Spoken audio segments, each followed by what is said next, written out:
Good morning, and thank you very much for joining us. I am Yori Folari. Okay then. Well, today I thought we might be looking at the 7-point agenda proposed by APC national leader Asiwaju Bola Ahmed Tinubu recently in a lecture that was delivered. My guest this morning is Mr. Majid Jamiu.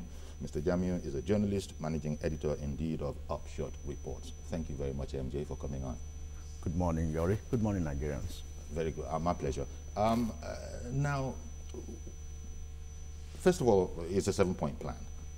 But what strikes you in that plan? Because it seems that it's really all about the development of a national infrastructure plan. There's also the matter of reviving or returning the commodity exchange boards, among others, and also the whole matter of a government-backed housing program. Of course, agriculture, at the end of the day, is all about replacing our dependence on petrodollars. Tell me what you think of the plan generally. Just mention 4 out of the 7, you know, but yes. Asiwaju Bola Ahmed Tinubu has been described as the bedrock of the success that Lagos is currently achieving. We can't go to the 7-point plan without actually touching on its development plan for Lagos. Whatever successes Fashola and Ambode is recording today has its roots in the foundation laid by Asiwaju Bola Ahmed Tinubu. So, if Asiwaju Tinubu is proposing a 7-point economic agenda or development agenda for Nigeria, he has every reason to say so. And Nigerians, as Nigerians, we have every reason to believe in his ability to deliver and to advise, because I mean, he has his legacies in Lagos, and in terms of its succession plan, and look at the complex state of Lagos and how between 1999 and 2007 he was able to manage it, and his succession plan, how he's been able to build people like Fashola and Ambode. So I'm laying that background so people can understand that Tinubu is not just coming with this agenda that is built around infrastructure for the country. I mean, it has, the benefit of hindsight, especially given the fact that he tried it in Lagos, it worked. He actually got his hands wet on the matter. That beyond just being one of those theoretical things. So the infrastructure plan, which is part of the 7-point economic agenda, which the Lagos State government actually keyed into yesterday during the governor's town hall meeting. I mean, it's one that encompasses a general reorientation in the way we are handling our infrastructure development. I mean, it's suggesting a PPP, a public-private partnership for some of the roads, for some of the key infrastructure areas like water, electricity. So, and when you have all those in place, the economy will be on autopilot, so to say. Because he believes that if you have that kind of a developmental infrastructure and agenda in place, then it's almost like, as you said, put it on autopilot, puts the economy on autopilot out of recession and difficulties such as we have. And interestingly, this whole matter about the impossibility of really the ordinary Nigerian owning his own property, owning his own house, it was also accounted for. That, look, this is something that can be handled with a bit of creativity. Yes. In Lagos, I keep referring to Lagos because Lagos is an example that Nigeria should borrow from. The housing environment in Lagos is such that, I mean, the governor laid credence to that yesterday, where it said Lagos needs about 1 million housing units every year. Nigeria needs about 10 million housing units every year. So Tinubu is suggesting a home ownership structure that the federal government will put in place that will assist Nigerians, I mean, especially those salary earners. Yeah, the salary earners and the middle income earners, I mean, which is almost going into going out of extinction, how to own their own homes. But I recall that we have the Family Homes Initiative, which has been proposed. That's the Lagos State government. No, which has been proposed by the Lagos State is Lagos Homes. Oh, okay, Lagos Homes. That's Lagos Homes. Currently running one. That's the one that is running in Lagos, where the governor has further simplified. It used to be, I think, it used to be about 15 million to own a 3-bedroom flat before, where you need to deposit about 5 million. But now I think the governor came out with a new idea that for Lagosians who wants to own, you can just you need 5% of that and a guaranteed income that will enable you pay over between 15 and 20 years. You can actually exit it before then if you have the means, but it's supposed to simplify the process of home ownership and the mortgage that will follow. That's the kind of structure, that's kind of arrangement Ashwaju is proposing for the federal government. And I think the federal government has something in terms the family homes, which the president mentioned in his October 1 speech. The Family Homes Initiative is being driven by the Federal Ministry of Finance. There is also another low-cost housing scheme, which is being driven by the Ministry of Works and Housing, but those are still in the pipeline, and we are almost coasting home to the 3rd year of the Buhari administration. So I think that's why Ashwaju being a part of being the brain box of the indices that formed the APC. That's why it's raising this concern and is putting forward these suggestions that if things are done in a certain peculiar way, Nigerians could feel a better proceeds of governance, especially in the home ownership scheme that Ashwaju is putting forward. Okay, I think we'll still talk about his position for the agricultural sector. Indeed, we will. And it's a bit difficult. It was a whole lecture, and indeed people have begun to comment on it. But fortunately, your background is in finance journalism, and this whole matter about him actually advocating deficit spending, contrary, it seems counterintuitive, but he says, look, not at all. That actually is the way to go, as long as you are doing it right, as long as you know what you are doing and it is based on a plan. You explain that a bit. Yes, what he's saying is that there's nothing wrong in you borrowing to finance a budget. I mean, all economies in the world, they do, most economies in the world, civilized economies, they actually borrow to finance. But then you must borrow with a lot of financial discipline, because if you borrow to finance your budget, then where will the figures come from? I keep referring to Lagos. For a state like Lagos, for example, can afford, Lagos earns about 30 billion naira internal revenue monthly now, and another between 5 and 10 billion on a monthly basis from the federal accounts allocation from the federal government. But then it's basing its spending on the internally generated revenue and some other, the Lagos State government still takes some bonds, which it uses to finance some of its major projects, and we can see what they are doing with it. And then there is financial discipline.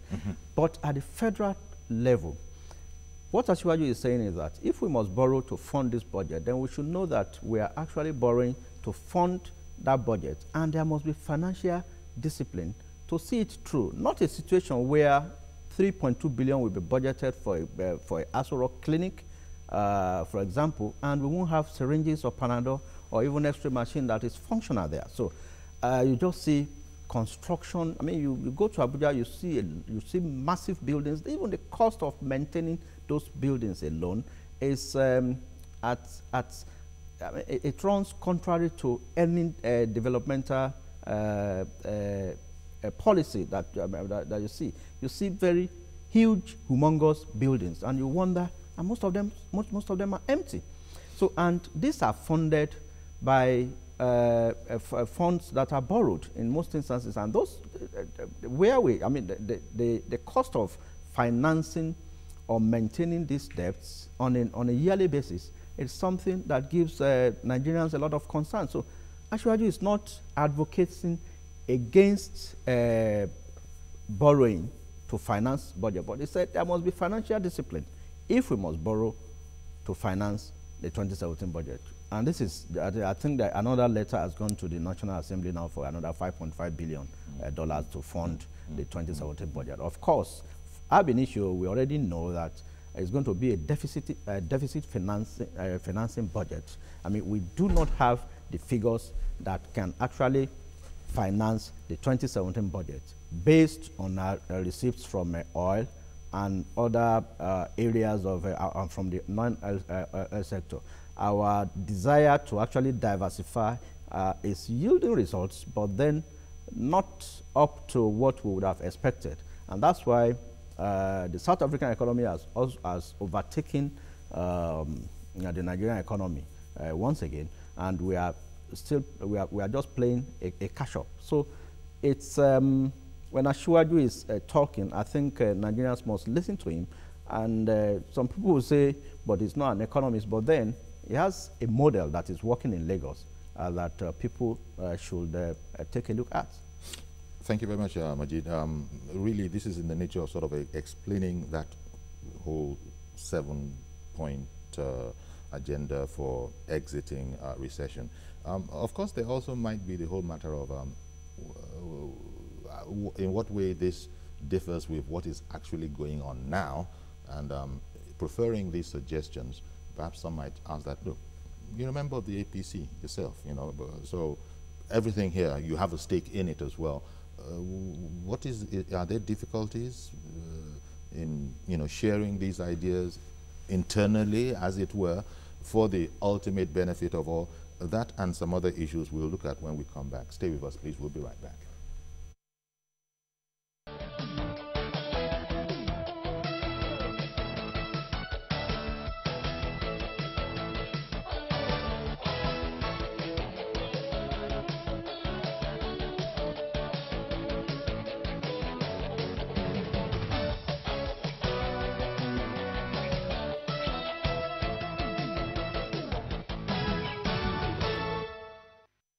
Okay, welcome back, and we're looking at the proposals of Asiwaju Bola Ahmed Tinubu, APC national leader, in a speech that was delivered. It was a lecture, actually, proposing ideas, 7 key points. No doubt there are more, but 7 key points that would see us out of our economic woes if followed. Now, before we went on break, I was saying that, look, it's interesting, always interesting to have these, you know, excellent ideas put forward for public consumption. But one wonders, those that are concerned with our economy in the administration, who probably are working round the clock themselves on this, and what do you think? Do you think this is something that has already been shared with them, or that they know about, or that they're working on? But because my thinking is, if so, then it would hardly be necessary for a fresh proposal on them to come. Yeah, I recall that the APC, in its manifesto to Nigerians prior to the 2015 elections, had this 7-point agenda that was now compressed to 5. And top on the agenda, the APC agenda then was job security, fight against corruption, security, and empowerment, then infrastructure and diversification of the economy. Those were the 5 things which they actually compressed it to. And you wonder what has happened to the 5-point agenda. Yeah, we've been hearing about corruption, anti-corruption war, which is going on, and we are winning the war against Boko Haram, and the python has been dancing around, and where the python is not dancing, the crocodile is smiling. So we've been having those ones. Then, in terms of infrastructure, I will score this government like 30%, and it should be a concern to somebody like Asiwaju, because if you have a model that is working in Lagos, and Lagos is the center of excellence, and Lagos, the other states are coming to Lagos to copy the development agenda, then why can't we replicate it at the federal level? And although there are those who might say that Lagos is not Nigeria exactly. But the federal government even alluded to the fact that Nigeria came out of recession. I mean, it's kudos to the receipts from Lagos. I mean, that Lagos played a critical role in ensuring that Nigeria comes out of recession. So, be that as it may, we want to wonder the memo written by the Kaduna State government governor El-Rufai that was leaked. I mean, it spoke about some of these issues. Also, the Minister of State for Petroleum Resources also wrote a memo that was also leaked. But Asiwaju is very clever with his own. He delivered his own memo, quote and unquote, in a lecture. I mean, it's like an advice. You see, when you keep talking to people and it's like it's falling on deaf ears, or like you are not noticing the desired changes, then rather than wait for people to ask you, are you not talking to these people? I mean, what have you, are you just sitting down folding your arms? Then he sent, I mean, he prepared that fantastic lecture where he proposed a 7-point agenda towards the real and full revamp of the economy. So that was a clever way of putting it. I mean, a master strategist and a political strategist that he is, I mean, he has been able to do that. All is not well in the house then? No, seems to be what you're saying. No, yeah. So all is not well in the house. Yes, all is not well. Nevertheless, we can't just sit down and fold our hands. That is it. So that's a clever way of saying, hey guys, things are not going on fine, but you can borrow a leaf from these suggestions. These are some suggestions that you can take a look at. And particularly, it was specific about the issue of power, that we must be able to solve the power equation, because without power, nothing is going to work. Now they said the news is that we are now generating 7,000 megawatts of electricity, but then generation is not even the issue. Even Lagos alone needs more than 10,000 megawatts, and the whole country is generating 7,000. But with the holding capacity, it's not more than 5,000. The holding capacity is in that even today, if we generate 10,000 or 20,000 megawatts, we don't have the capacity to distribute more than 5,000. So those are the critical areas that the federal government must look at, and we need to unbundle further certain things. The critical hold that the federal government has on power should be unbundled, should be loosened, so that we could have the kind of freedom we have in the telecom sector. The minister has, has spoken on that. The Minister of Power has spoken on that. That to a large extent, in fact, that has been, liberalized. Now he said people can actually go ahead and generate. It's more of talk than practical, because the rules are still there. They are yet to be changed. There are some laws that must be changed before we can give effect to that, as it were. If you still buy your transformer today, the moment it's connected, even if it's for your own private use in your house, the moment it's connected to the grid, to the national grid, it becomes the property of power, whichever power holding is holding power in your area. So until we're able to do that, you could imagine the frustration of the Lagos State government. The Lagos State government, for example, is generating excess capacity, which it's using for its secretariats, some hospitals, and some other areas. But then it I mean, the federal government has not been able to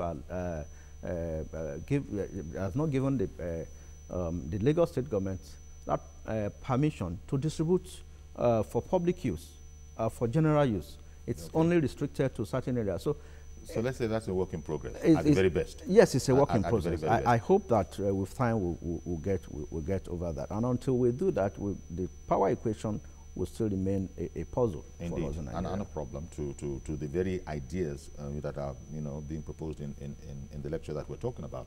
Mazi Okoroafo, good morning, sir. Good morning, sir. Good morning, our guests in the studio. Yeah. Good morning, sir. You see, the 7-point agenda by Bola Tinubu just opened for us, just an open text. Because there is an exam you go to the school to write, they'll say it's an open text.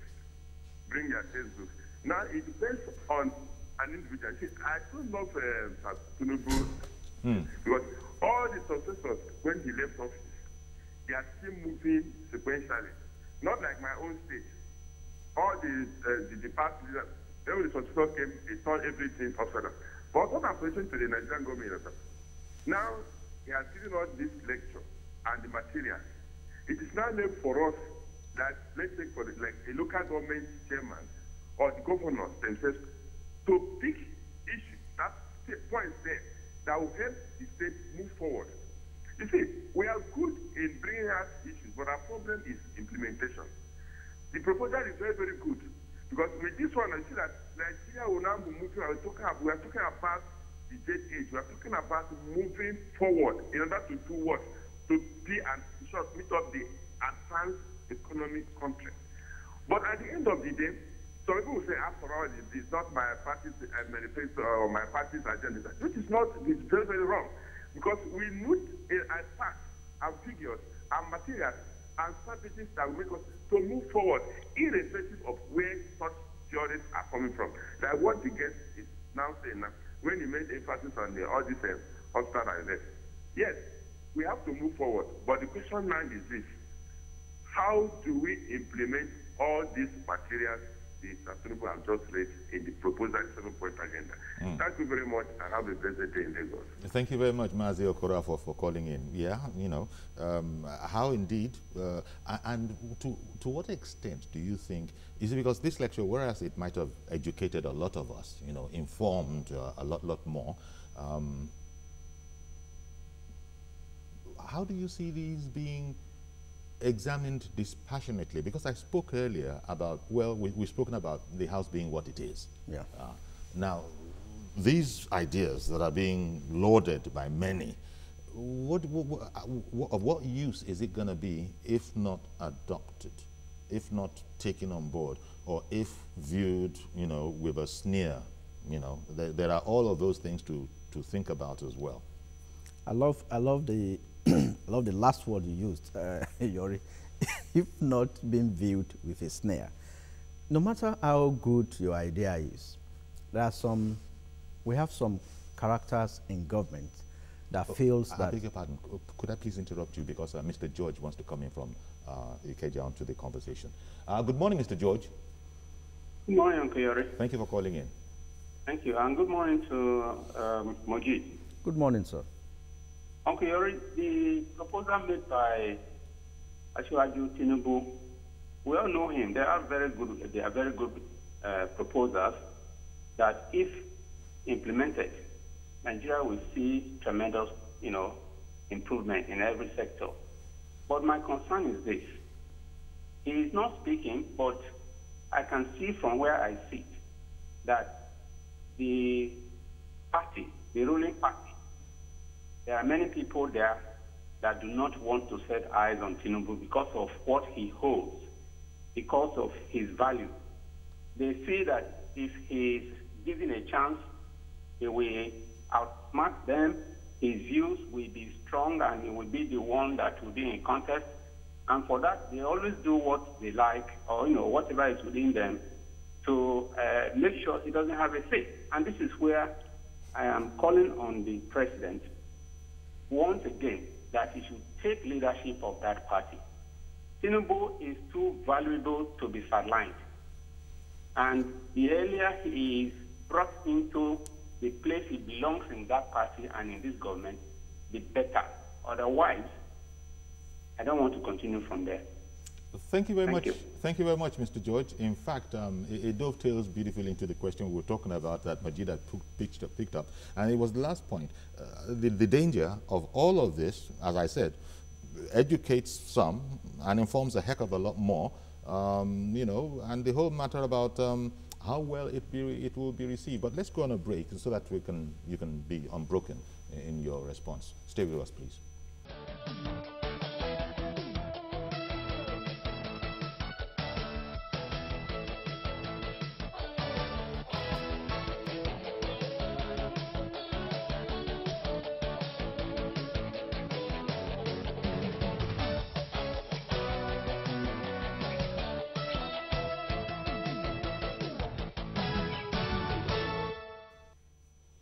Okay, welcome back. Okay, Majid, so we're looking at the 7-point agenda proposed by Bola Tinubu, and then we were concerned with the matter of the message and the messenger. Yeah, like George and Mazi Okorafo pointed out, like George and Mazi Okorafo pointed out, some people are afraid of the Tinubu phenomenon. At the same way, I mean, like I said earlier, El-Rufai used to be a part of the cabal until he had to be writing memos, and he had to be leaking his memos. The same way, Kashiku... Cabal is not exactly one of the most positive of words. Oh, well, there's always a cabal somewhere, but then a cabal is only powerful. I mean, the powers of a cabal depends on the power of the sitting president. There were cabals under Obasanjo, but they couldn't get hold of him. It's the same thing. Yaradua had its own cabals, but then, despite his ailment, he was able to get a firm hold on power until he had to go abroad. Jonathan, of course, was taken over by the cabal, led by some people that they know themselves. But in this case, we have instances where memos from ministers, files from ministers are stuck at the office of the chief of staff.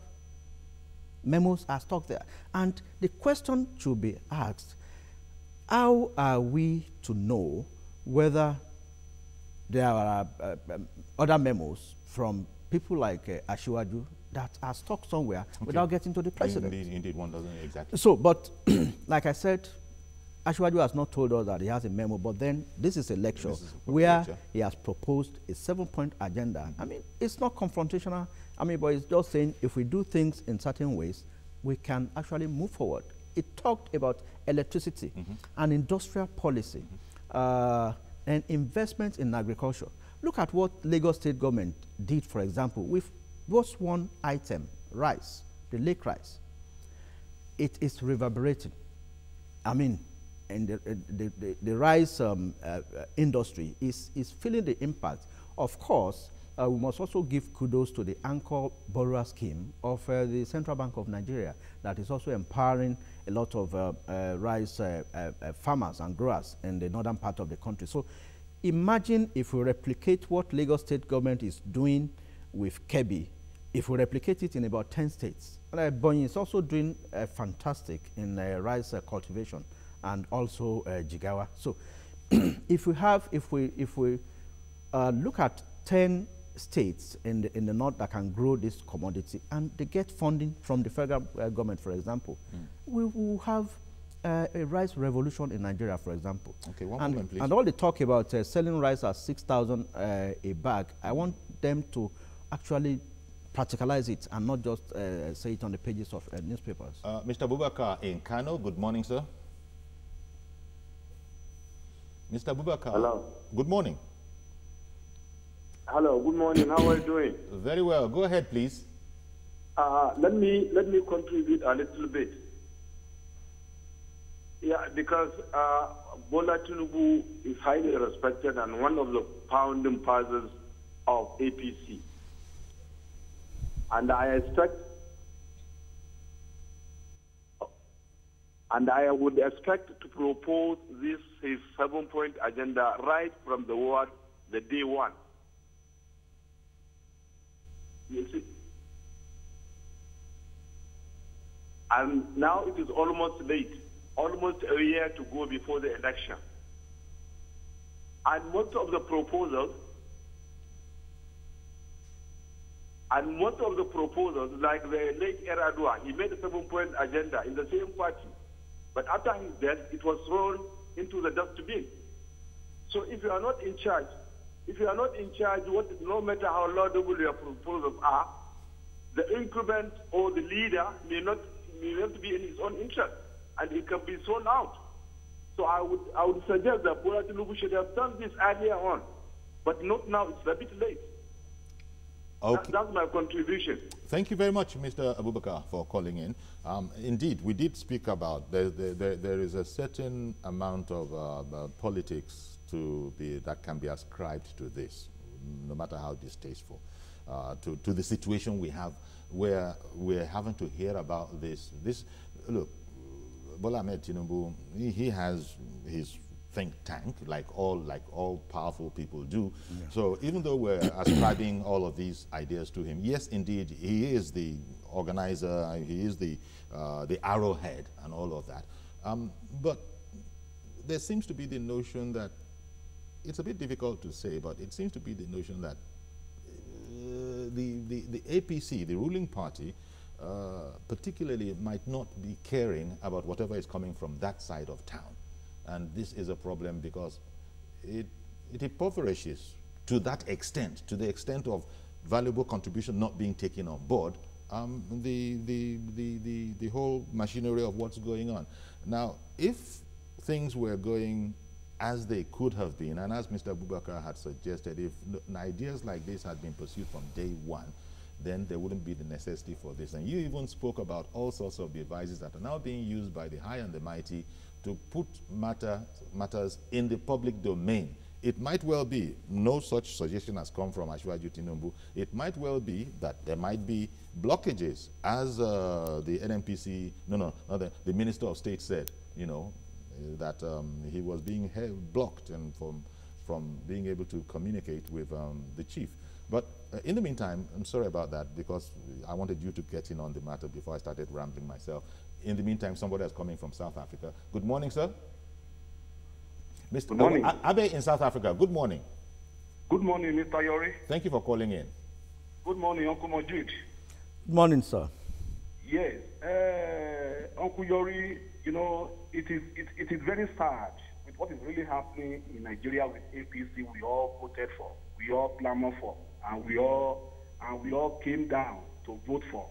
And the reason being, see, when you are not the owner of a vision, it's very difficult to carry it out.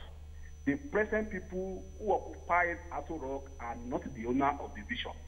People like Asiwaju, Baba Akonde, and Co. are the owner of the vision. And since they have pushed them aside, they have sidelined them. That is why what is happening in APC today is happening in APC. And unfortunately, our president is not in charge of his government. Well, Abe, I don't know that you have very much any evidence for that. That last statement, I don't. Thank you very much for calling in. But you've made your point. Apart from the last one, which I think we will take exception to, you have no way of being able to say that with any amount of credibility. But back to you. I think it's just trying to say that a cabal is only as powerful as the president or as the leader wants them to be.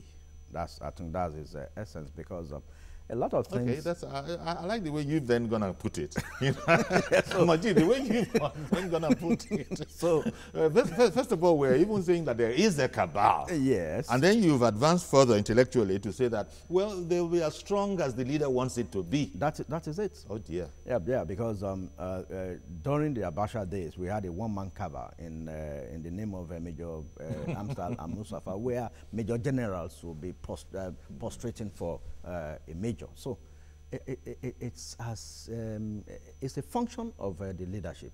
So in this instance, no matter how good a proposal is, it depends on the person who wants to actualize. The willingness to yeah, even listen. That is it, the willingness. That is it. So there are so many lofty proposals, and the onus is on the president to actually act in a very presidential manner and deal with some of these things head on. Okay. Let me bring in Chinonso. Good morning, Mr. Chinonso in Oka. Chinonso? Good morning, Uncle Yori. Good morning, sir. Yeah, good morning. Go ahead, please. We should. Sure. Hello. Go ahead, please. We can hear you. Thank you for calling. You see, the issue of this content about taking over an institution of government, I like me now, personally, I don't see the reason why I am the head. And people will be talking about taking over my ideas, taking over my knowledge. Why are we mentally derived or what? Are we bereft of ideas? When somebody that has ideas, somebody will take away your ideas. Is this for me? Why are we just talking about kabal? When I say this, it is the same of the same.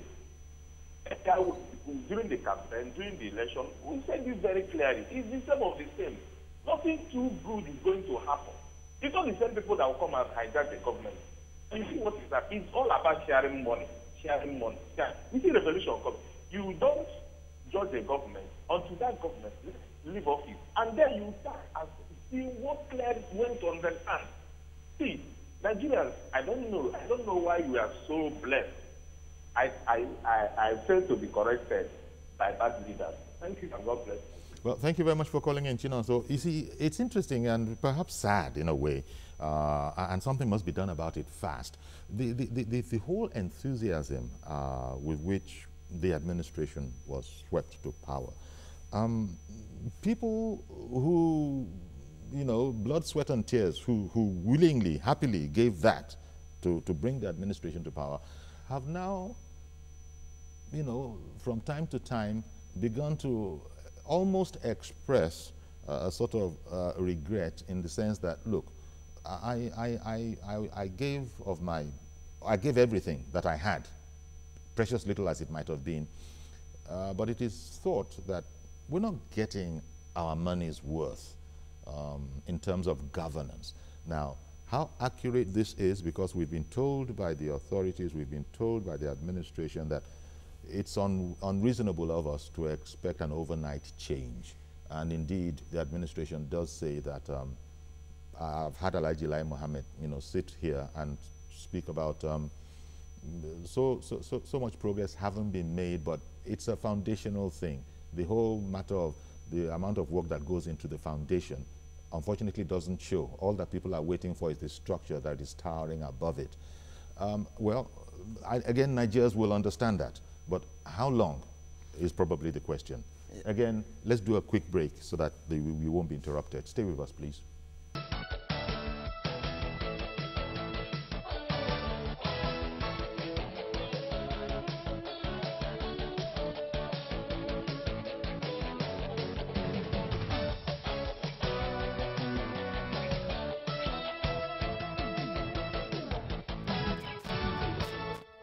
Okay, welcome back, and we're looking at Tinubu's 7-point proposal to, as it were, take the economy from where it is to where it needs to be. And the way the conversation is sort of shaping up, we indeed will be continuing tomorrow with it. As some people are joking in the studio, we're calling it part 2 of this same conversation tomorrow. But meanwhile, Mr. Samuel, that's so that we can accommodate as many calls as possible.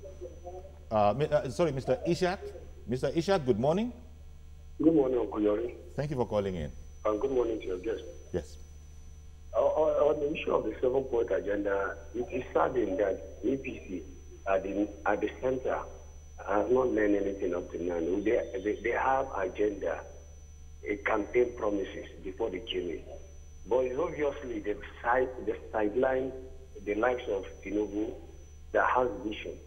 I salute his courage and his visionary leadership, because the template is set for Lagos State is what Lagos State is still benefiting of now. we have a successful leadership in Lagos. The Lagos is working, it's a model, not just to Nigeria, but a model to Africa.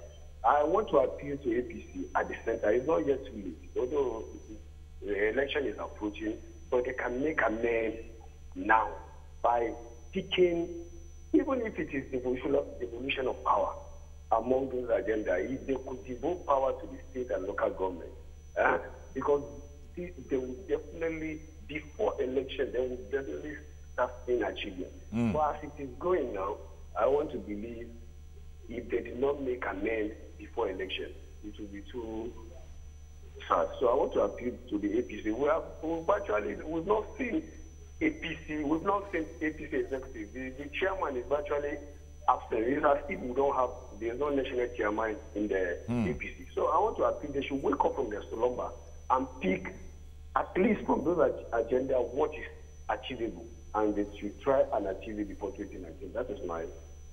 Thank you very much. Thank you very much, Ishak, for calling in. People are now thinking, some at least, thinking that the promise, that whole promise, if we're not careful, we just might not get the fulfillment of it that we took for granted. And it was all beautifully, creatively encapsulated in one word, change. And people are saying that, well, the way things are going, it's a bit more like what we've always been used to. Yeah, people wanted an end to the 16-year PDP rule. And a change from it. And a change from it, no doubt about that. But the hopes and aspirations of Nigerians, I mean, I don't think the present government is living up to that trust. They got befuddled by internal problems. That is it. And so, in a situation where, okay, fine, if Alhaji Lai Mohammed is telling us that, it takes a lot of time to rebuild what has been disconstructed for 16 years, then, so how long does it take for a president to take action on the secretary to the government of the Federation, for example, who was suspended, and the president commissioned a committee headed by the vice president to do a report on that, and that report was submitted since August. This is October. And so, to that extent, there is no change. Now, you know, I beg your pardon, let me quickly bring in Reverend Dominic. Good morning, Reverend Dominic. Good morning, Yori. Yeah. I don't think the network is the best of it today, but let me just go on and talk. I hope you will hear me.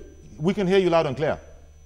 Yori, it's not any more a news to us and to you, Yori, that I am disappointed by what I'm seeing by this government. Let me give you a typical example. If Mr. President did not know what happened to SMC Lagos, Federal Medical Center Lagos, Mr. President did not know what happened to SMC Owerri, would Mr. President know what happened to his own personal clinic? Where he's supposed to take at least treatment before going abroad. For the wife and the daughter to say there's no swing in that clinic is an indictment to Buhari's leadership, joining the whole nation. Because we start from, in leadership, in management, we say we start from known to unknown. That is number one.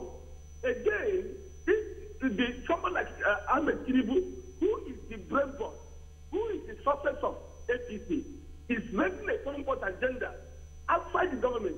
Something is terribly wrong. I think Tinubu is supposed to be the engine room of this government by giving them advice as an ex-governor who fought Obasanjo to stand still and developed a state today that almost 30 nations in Africa put together. Tinubu is supposed to be what we call cabal, if there's a word like that. Tinubu is supposed to be head of the cabal, making things work, if there's anything like that. But if Tinubu is not part of it, and raising 7-point agenda out of the governance, something is terribly wrong. I am disappointed. My wife called me every day change. Because the day PDP lost the election, my wife did not give me food. Because I followed this government in all fronts, and I voted for it. But it's unfortunate. But I don't think it's late. They can make amends and take Nigeria to a better point. Indeed. Thank you very much for calling in, Reverend Dominic. Well, what do you think in terms of, because, look, these beautiful ideas would be useless if not adopted or applied, unless there's any other strategic reason for their being in existence. And I don't think so. But whether they will be taken on board is a question that is still out there. We have seen that there is not a shortage of quality thinking whether you want to co-opt it into the quality thinking that has gone before. Because I guess at the end of the day, all of this is about inclusiveness. Yeah. The Americans will say, you don't fix it, you don't mend it if it's not broken. But in this case, we have a broken case. But those who are in charge are saying, no, it's not broken. So they don't even want to listen. They don't want to listen to any advice. That's the situation. Well, it depends on what you're talking about. Are you talking about the party? As in, we have a broken system. If it ain't broke, don't fix it. That needs to be fixed. That is the part. And people are coming with solutions to fix that broken system. But those who are in charge of affairs are behaving as if nothing is broken, that everything is fine. Okay, and that's why they are not taking advice from people. That's why memos are getting leaked. Are now getting leaked. It's the way to now get your stuff out there. That is it. Peter in Jalingo, good morning. You're our last caller. Hello, good morning. Thank you for calling in. Yeah, thank you. So my contribution on the issue is that actually it's not a news that we are facing a lot of disappointment from this regime. Actually, the one that worries me most is that our president is not speaking. Formally, they are lying to body language. Body language, I don't know. Even the body language, I don't understand it anymore. If they made a lot of things, they are waiting. Look at the issue. There's a lot of dust raised when they went from the millions of dollars they are discovered in a husband tower. Those dust they are raised. Now, since we have been waiting to hear from our president, what is the issue? Okay. As it stands now, Nigeria don't have secretary to the federal government. What is the who are supposed to be the engine of the government? Okay, Mr. Darling, Mr. Peter, I beg your pardon. I've got to interrupt you, but thank you very much for calling in all the way from Jalingo, and that's because we've run out of time. But we'll continue with this conversation tomorrow. See if you can get in. I'm probably taking a lot for granted, Majid, thinking that you'll be able to oblige us tomorrow, so we can continue with this conversation. Because it does take a bit more than one program. Yeah, it's a matter of national interest. I'll be willing to be part of the program. There you go. Thank you very much for coming and indeed for pledging to let us continue with it tomorrow. Okay, we're going to have to leave it here. There's a lot more to be said about this, especially the actual content of the lecture. It's just that it's, people are now seeing it, from the point of view of the whole attitude to it. Nobody's querying the marvelous. Yeah, you can't divorce politics from the economy. It's all interwoven, and that's what is playing out here. They are politicizing the whole infrastructure debates. Majid Jamil, thank you very much. Okay, so that's our program. Join us tomorrow for a fresh edition. Continuing on this conversation, I'm Yori Folani. Bye-bye for now.